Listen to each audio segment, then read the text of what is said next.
Hi, my dear fellow fan friends, Jcat here today to talk about Snow White and the Seven Dwarfs and the new one I just watched on Disney+. I'm sorry to say, and I usually give movies a chance because I'm just that kind of person. I like to give things a chance before I judge. At the beginning, there was a fair warning when I first watched this movie, saying I shouldn't watch it because the animal was sleeping on the book of Snow White, acting like it was a terrible film, and boy, he wasn't kidding.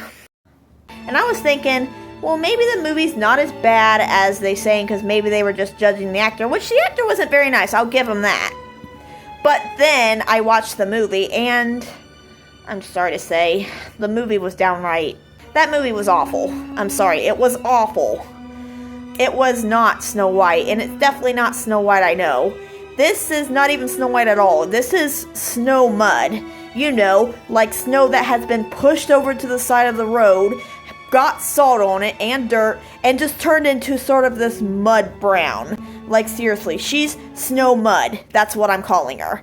Because she just didn't look like Snow White. She didn't even have the right attitude for Snow White. She didn't know what Snow White was about, and I didn't really like that. And don't even get me started on the prince. Or, well, he wasn't a prince at all. He was a scoundrel and a thief.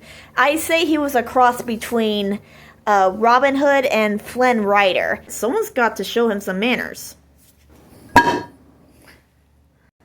the heck? Did you really just have the dwarves do chores in their own house, and while you told them to use the broom and dance around and sing like you're some crazy spoiled brat who grew up in a castle with no morals, when you were clearly doing all the chores in the castle? Like, what the heck? The real Snow White would have never done that. Snow White actually had the animals clean up, but she also joined in to clean up with the animals and then clean it up in time for the dwarves to come back so they can have a nice clean house and then let her stay because she was being generous and kind, offering a bit of kindness as a payment for allowing her to stay there. That's why she did it, and because she acted like a spoiled brat in this one.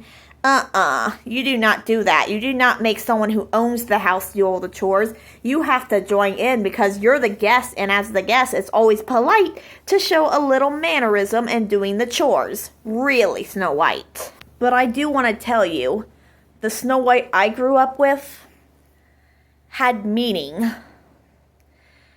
She was the fairest in the land, not just because she was beauty on the outside, but because she was fair within, showing beauty so bright on the inside that it shone out within. And I felt like it was a beautiful story, what Walt Disney, the artist, created. But I do not appreciate what you did to the modern day take on it. Seriously, Disney, go back and redo it.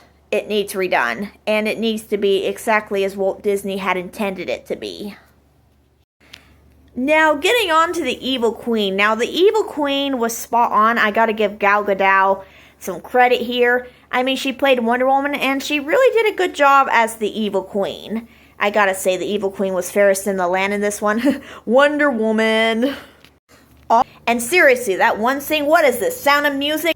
Also, did you really turn Snow White into a war hero taking back her kingdom? Like, that's not Snow White. She does not just walk off without the man and act like, oh, I'm a dominant independent queen now, I don't need you, I have what I want. Seriously, Snow White's supposed to walk up with the prince in the movie. That's the way it should have been.